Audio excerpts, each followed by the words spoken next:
All right, Brad Paisley's here. Listen, you were chewing gum before we went on. I'm still chewing it, actually. Yeah, and I'm cool with that. I just want you to make sure you knew, because sometimes you'll come on and we'll start talking, and people won't know they're on the air. And like right now, Like we right now, can hear hear it. your gum. And that's why I was like, hey, you have gum in your mouth. And then everybody starts to give me a hard time like I'm the principal. You do sound like a homeroom teacher. It's like, it's first period and you are like, children, can you please spit your gum out? As long as you know and the listeners know that I've acknowledged you have gum in your mouth, we're all good. You can chew away. I'll get rid of it. Brad Paisley's here. Album's out today. So congrats on that, by the way. Thank you. Yeah, Love and War's out. Whenever a commercial comes like that, do you go to them or they come to you? Like nationwide?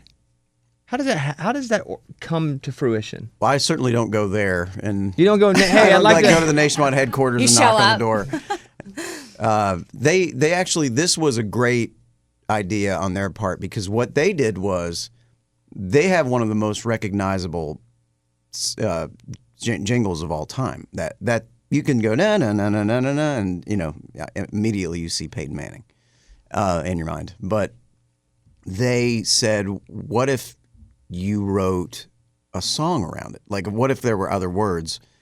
And we want to do a whole campaign with sort of, here's a verse about these things. And they just said, here's the verse. And it's sort of the other things Nationwide does. And I said, that's brilliant. Did you write it? To do that. Did yes. you? Yeah. Well, sort of, yeah. With their help. Basically, there's a lot of, within the parameters of here's what we really wanted to say, I had to make it rhyme. You and Mick Jagger kind of become friends when you played with them? Was that before? Yeah. So and we became friends a little bit before as well. It's one of the reasons I sort of played with them a bit. how do you become friends with the Rolling Stones? There's a course you have to take online. It's an online course. That's funny. Do they expect you to know everything about them, though? Because they are the biggest band in the world right now. Yeah, they don't. They really don't expect you. I never got that impression at all. They don't really live in that world like that. They sort of built this world in some way, and it's sort of like they just have fun in it. They don't really care if you revere them.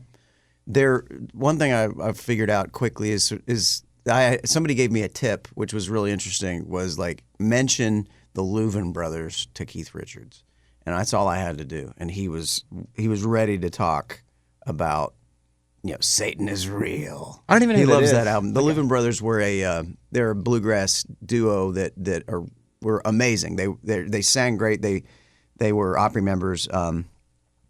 Charlie and Ira Louvin. Ira was a hellion. He was crazy.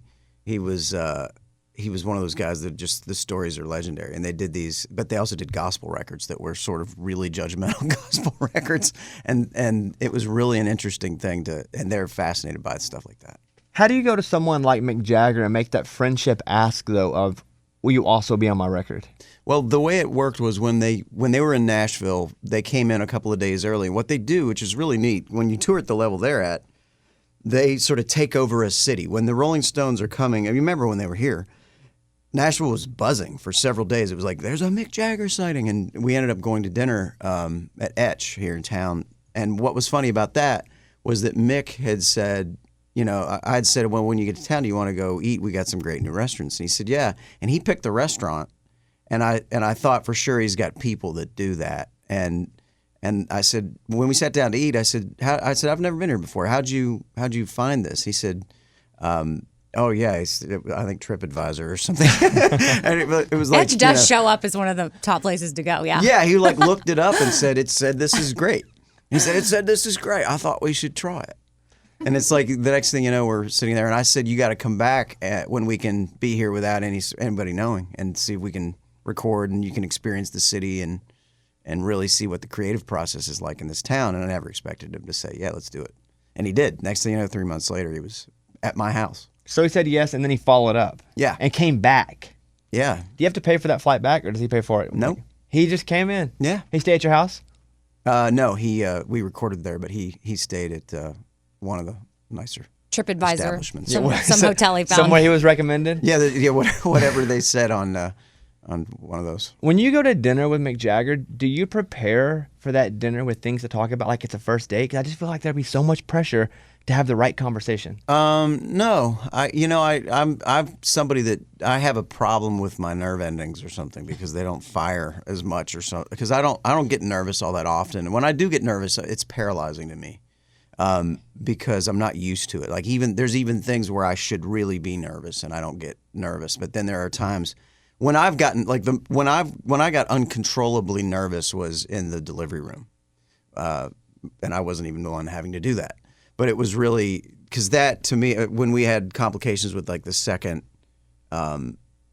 pregnancy with Jasper, it was ended up being an emergency C-section. The heart rate was dropping. It was like when they're wheeling her as fast as they can get her down the hall to operating room. That's when I'm shaking, and I've never experienced like my hands going like that, and that's a weird thing for me. But like going to dinner with Mick Jagger, I mean, keeping it in perspective it's an amazing thing to get to do in retrospect, but I'm sort of too stupid, I think, to realize at the time. How much longer are you going to do the CMAs? I don't know. You still having fun? I love it. Yeah. If it's still fun, keep doing it, right? I think so. I mean, if people hate it, we'll stop.